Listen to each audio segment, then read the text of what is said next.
আল্লাহ সুবহানাহু ওয়া তাআলা পোশাক দেন। আমরা সবাই দলাল মিসগাইডেন্সের মধ্যে, এক্সেপ্ট ফর যাকে আল্লাহ সুবহানাহু ওয়া তাআলা গাইডেন্স দেন। সুবহানাল্লাহ। তার মানে ডিফল্ট হচ্ছে আমরা সবাই ক্ষুধার্ত, আমরা সবাই উলঙ্গ, আমরা সবাই হেদায়েত ছাড়া, এক্সেপ্ট ফর আল্লাহ সুবহানাহু ওয়া তাআলা যাকে হেদায়েত দেন, আল্লাহ সুবহানাহু ওয়া তাআলা যাকে রিজিক দেন, আল্লাহ সুবহানাহু ওয়া তাআলা যাকে পরান, কাপড় চোপড় দেন। তাহলে আল্লাহ সব সৃষ্টি করেছেন। কোরআনের মধ্যে আল্লাহ বলছেন তোমরা কি এগুলো চিন্তা করো না, তোমরা দেখো না আল্লাহ সুবহানাহু ওয়া তাআলা আসমান থেকে পানি দিচ্ছে, সেই পানি জমিতে আসছে, জমি থেকে চাষ হচ্ছে, ফল আসতেছে, গরু ছাগল সেগুলো খাচ্ছে, সেই গরু ছাগলকে আমরা খাচ্ছি, গাছ ওই পানি দিয়ে বড় হচ্ছে, গাছ আমাদেরকে অক্সিজেন দিচ্ছে, আমরা গাছকে কার্বন ডাই অক্সাইড দিচ্ছি, সূর্য সময় মতো আসতেছে, চাঁদের সময় মতো আসতেছে, মাসের সময় মতো আসছে, দিন রাত, বৃষ্টি রোদ, সবকিছু কার জন্য? আল্লাহ সুবহানাহু ওয়া তাআলা আমাদের জন্য এগুলো সৃষ্টি করেছেন। সুবহানাল্লাহ। এবং এগুলো সবকিছু সৃষ্টি করেছেন আল্লাহ, এবং আমাকে আপনাকে সবাইকে খাওয়ায় আল্লাহ। যার বাবা আছে তাকে খাওয়াচ্ছে আল্লাহ, যার বাবা নেই যে এতিম তাকেও খাওয়াচ্ছে আল্লাহ, রব্বুল আলামিন, রব্বুল আরশিল আযীম। তাহলে এই আল্লাহ সুবহানাহু ওয়া তাআলা আমাদেরকে সৃষ্টি করেছেন এবং ওনার সাথে কোনো পার্টনারস নেই, উনি একা আমাদেরকে সৃষ্টি করেছেন। তাওহীদ আর রুবুবিয়্যাহ, তিনি সবকিছু কন্ট্রোল করেন। এখন তাওহীদ, এবং যেহেতু আমরা এটাকে বাস্তবায়ন করছি এবং আমরা এই আল্লাহর ব্যাপারে জানি, আল্লাহর সুন্দর সুন্দর নামগুলো, আল্লাহর সুন্দর সুন্দর গুণগুলো যেভাবে কোরআন হাদিসে এসেছে, কোনো অপব্যাখ্যা ছাড়া যেভাবে এসেছে সেভাবে আমরা মেনে নিচ্ছি। তাওহীদ আল আসমা ওয়াস সিফাত, আমার যে রব আমাকে সৃষ্টি করেছে তার ব্যাপারে আমি জানছি, তার ইবাদত আমি করব, তার ব্যাপারে জানানো হচ্ছে আমাকে কোরআন হাদিসে। এবং অতএব যে আল্লাহর ব্যাপারে আমি জানছি কোরআন হাদিসে, এবং যিনি আমাদেরকে সবকিছু সৃষ্টি করেছেন, সবকিছুকে তৈরি করেছেন আমাদের জন্য এবং আমার লালন পালন করছেন, অতএব আমি এককভাবে এক আল্লাহর ইবাদত করব, কোনো শরীক করা ছাড়া। এটাই তো তাওহীদ ইয়া ইখওয়ান, বেসিক বিষয়। আপনি যেভাবে চান আপনার বাচ্চা আপনার কথা শুনবে, কারণ তারে আপনি খাওয়ান পড়ান, সেম ভাবে আল্লাহ আপনাকে খাওয়ায় পড়ায়। আপনার জীবন চালাতে হবে আল্লাহর কথা অনুযায়ী। এই তাওহীদ যদি বাস্তবায়ন না করতে পারেন তাহলে অন্তর পরিষ্কার হবে না, অন্তরের রানগুলো পরিষ্কার হবে না। ইনস্টেড আপনি যাই করেন না কেন অন্তর পরিষ্কার করার জন্য সব বাতিল হয়ে যাবে যদি আপনার এই তাওহীদ ঠিক না থাকে। ইয়া ইখওয়ান, এই রমাদান মাস এসেছে, এখনো কি সময় হয়নি আমরা আমাদের জীবনে আসলে বাস্তবভাবে তাওহীদকে বাস্তবায়ন করব? প্রত্যেকটা ইঞ্চে ইঞ্চে, মুহূর্তে মুহূর্তে, প্রত্যেক খাওয়ার সময় আমরা চিন্তা করব তাওহীদ আর রুবুবিয়্যাতের কথাগুলো, আল্লাহর নামগুলো নিয়ে আমরা চিন্তা করবো, আল্লাহর গুণগুলো নিয়ে আমরা চিন্তা করবো, যাতে আমরা আল্লাহকে আরো সুন্দর করে আল্লাহর ইবাদত করতে পারি। এবং এই এক আল্লাহর আমরা ইবাদত করব, এবং ইবাদতে আমরা আল্লাহর সাথে অন্য কাউকে শরীক করব না। যেহেতু আল্লাহ সব শুনেন, যেহেতু আল্লাহ সব দেখেন, আল্লাহ সব জানেন, যেহেতু আল্লাহ সৃষ্টিকর্তা, শুধু আল্লাহর কাছে দোয়া করবো এই রমাদানে। এখন এই তাওহীদ বাস্তবায়ন করলে আপনার অন্তরটা পরিষ্কার হবে। সেকেন্ডলি, এই রমাদানের সাথে কানেক্টেড যে আরেকটা জিনিস, যেটাকে আপনি যদি আগলায় ধরে রাখেন, যেটাকে আপনি যদি কোনোভাবে ত্যাগ না করেন, তাহলে আপনার অন্তর পরিষ্কার করার একটা রিজন হবে এটা, এবং আপনি আপনার নাফসকে পরিষ্কার করতে পারবেন, এটা দিয়ে সুন্দর করতে পারবেন আপনার নাফসকে, ময়লা আবর্জনা থেকে সরাতে পারবেন। সেটা কি? আল কোরআন। আল কোরআন ইয়া ইখওয়ান, শাইখুল ইসলাম ইবনে তাইমিয়া তিনি একটা যুক্তি দিচ্ছেন এবং সেটা আমি আপনাদের সামনে তুলতে চাই। এই যে আজকে যে আমি যে আপনাদের এখানে আমি আসলাম, আপনাদের সামনে কথা বলছি, আমি যদি এই যে কথা বলছি, কথা বলার পিছনে কারণ কি? আপনাদের কাছে আমি একটা মেসেজ পৌঁছাতে চাচ্ছি, তাই না? কোন একটা কথার পিছনে কারণ হচ্ছে যাতে মানুষ বুঝে, সেই জন্য মানুষ কথা বলে। দুইটা মানুষ যদি কোনো ভাষা না বুঝে, তারপরে সে ইশারা ইঙ্গিতে কিছু ওয়ে বের করে না, কথাটা বুঝানোর জন্য। তাহলে কথা বলার কারণ হচ্ছে বুঝানো। কোরআন আল্লাহর কালাম, কোরআন এসেছে আমাদেরকে মেসেজটা বোঝানোর জন্য। কিন্তু আমরা আজকে কোরআনকে কি করে নিয়েছি? আমরা আজকে কোরআনকে শুধু তিলাওয়া করার জন্য চুজ করে নিয়েছি। এই যে আমরা আজকে মাহফিলে যে সবাই একসাথে হলাম, যদি এমন হয় আমাদেরকে বলা হয় যে আমাদের মধ্যে শ্রেষ্ঠ কে, যদি আমাদের দেখতে হয়, নিশ্চয়ই আমরা বলবো যে আমাদের মধ্যে শ্রেষ্ঠ হচ্ছে সে যে প্রতিদিন কোরআন তেলাওয়া করে।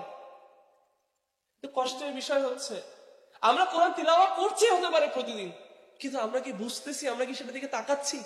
সেই অর্থের দিকে কি আমরা তাকাচ্ছি? এরকম একটাবার ভেবে দেখেন। আপনি আপনার ব্যাংকের ব্যাপারে যদি কোনো ইনফরমেশন, আমি আপনাদের একটা এক্সাম্পল দিই।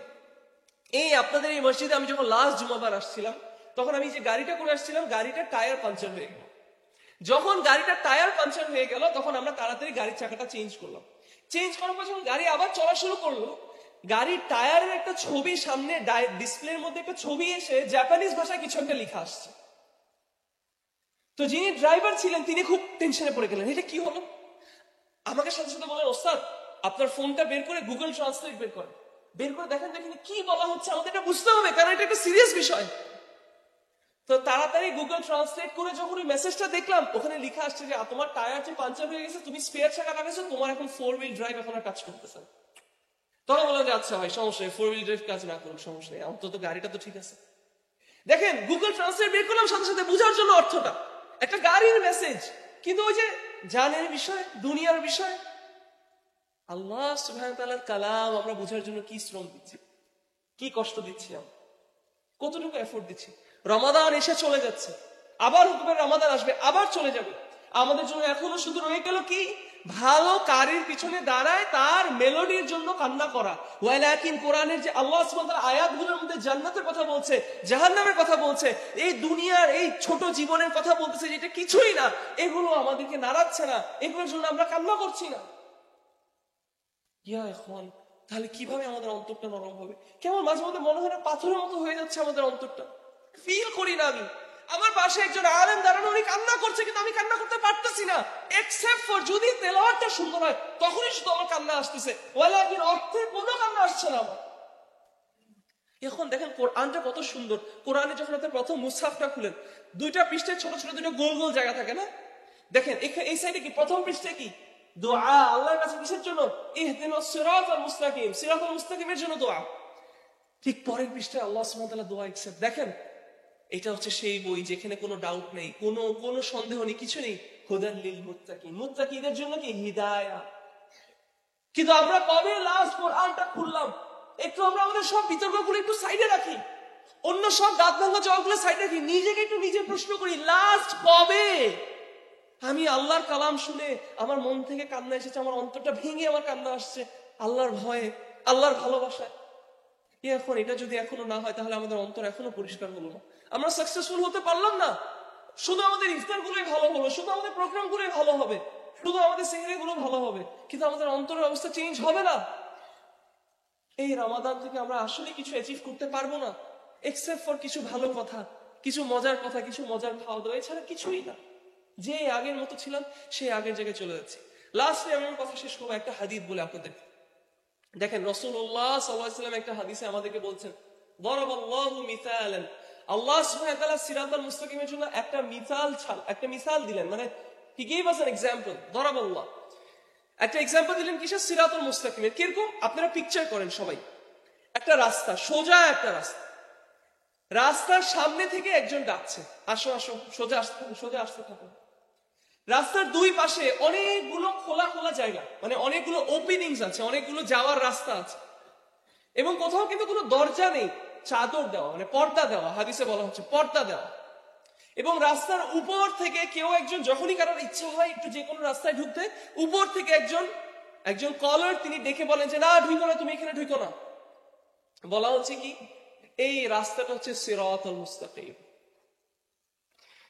এই যে ছোট ছোট রাস্তাগুলো আবার খুলেছে ডানে বামে সবগুলো, এগুলো হচ্ছে হারাম জিনিসগুলো, আল্লাহ যে জিনিসগুলো নিষেধ করেছে। সুবহানাল্লাহ। রাস্তার সামনে থেকে যে বলছে সোজা আসো সোজা আসো, ডানে বামে যে সোজা আসো, সেটা কি? কিতাবুল্লাহ, আল্লাহর কোরআন। এবং যখনই কোনো দিকে ঢুকতে ইচ্ছা করে, পর্দাটা একটু সরাতে ইচ্ছা করে, উপর থেকে একজন বলে এই তোমরা কেউ এটা খুলো না, পর্দাটা খুলো না, ওইদিকে যেও না। সেটা বলা হচ্ছে প্রত্যেক মুমিনের কালবের মধ্যে আল্লাহ সুবহানাহু ওয়া তাআলা একটা ওয়াইজকে রেখে দিয়েছে। ওই যে ওয়াজ করে না, বলে না ওয়াইজ, খুব ভালো ওয়াইজ, এরকম একজন কলারকে আল্লাহ সুবহানাহু ওয়া তাআলা আমাদের কালবের মধ্যে রেখে দিয়েছে। এটা কি চিন্তা করতে পারেন একবারও?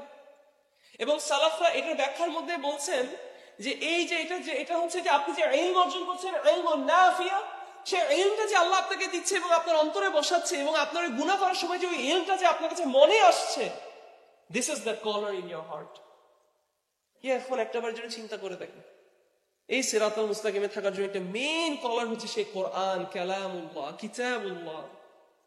ওয়ালাকিন আমরা এই কোরআনকে ছেড়ে দিয়েছি, এই কোরআনকে আমরা ছেড়ে দিয়েছি। এই জন্য সালাফদের মধ্যে অনেকে বলে যে একজন বসে পুরা কোরআন পড়লো, কোনো লেটার বাদ দিল না, কোনো হারাকাত বাদ দিল না, এবং সে উঠলো, মনে হলো কি সে পুরা কোরআনটা শেষ করলো, তাই না? বলা হলো যে সে পুরা কোরআনটাকেই ত্যাগ করলো। বললো না সে কোনো লেটার বাদ দেয় না, সে সবকিছু বাদ দিয়েছে। কেন? কারণ সে শুধু পড়েছে, এটা কোনো আমলের মধ্যে আনেনি। এখন আমাদের অন্তর পিউরিফাই করার জন্য কোরআনকে আমাদের আগলায় ধরতে হবে, আমাদের তিলাওয়া করতে হবে, নিশ্চয়ই করতে হবে, সওয়াব আছে। এটার অর্থের দিকে আমাদের তাকাতে হবে। কিভাবে? অনেকে বলে শুধু আরবি শিখেন, এবার আপনি অর্থ করা শুরু করেন। না, কোরআন ওয়া সুন্নাহ আলা ফাহমিস সালাফ, আপনার কোরআনটাকে বুঝতে হবে সালাফদের বুঝ অনুযায়ী। এই জন্য আপনার তাফসীর তুলতে হবে, গ্রহণযোগ্য একটা তাফসীর। বাংলার জন্য শেখ আবু বকর জাকারিয়া হাফিজাহুল্লাহ তাফসীর আছে, ইংলিশ তাফসীর সাদি, তাফসীর ইবনে কাসির ভরা, আরবি জানা তার কোনো কথাই নেই। এরকম কোনো গ্রহণযোগ্য তাফসীর নেই। আয়াতগুলো আপনার পড়তে হবে, বুঝতে হবে। লা রাইবা ফি, রাইব মানে কি?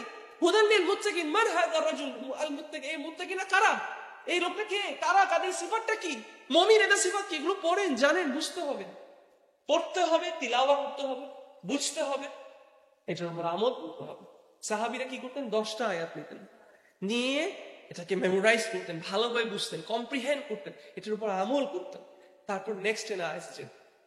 আমরা যেতে পারলে তুই কয়েকবার, আমি কয়েকবার, ও তুই 20, আরে আমি তো 25 চলেছি, আরে আমি তো 4বার দিয়েছি, আরে তুই 5, আমি এবার তাহলে 6বার।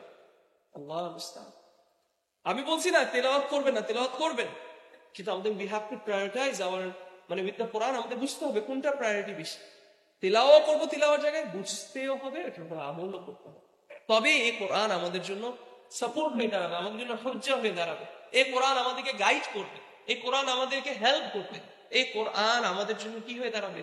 একটা টুল হয়ে দাঁড়াবে, একটা মিনস হয়ে দাঁড়াবে সিরাতুল মুস্তাকিমের উপর অটল থাকার জন্য। আমি যে কথাগুলো বললাম, এই কথাগুলো যদি কোনো কিছু ভুল হয়ে থাকে, এটা আমার থেকে এবং শয়তান থেকে, এবং আল্লাহ তাআলা মেসেঞ্জার সাল্লাল্লাহু আলাইহি ওয়াসাল্লাম থেকে মুক্ত। আমি আল্লাহ সুবহানাহু ওয়া তাআলার কাছে দোয়া করছি, আল্লাহ সুবহানাহু ওয়া তাআলা যাতে আমাদের এই সিটিংটা কবুল করেন, আল্লাহ যাতে আমার এই কথাগুলো কবুল করেন আল্লাহর জন্য, আল্লাহ যাতে আমাকে তৌফিক দেন।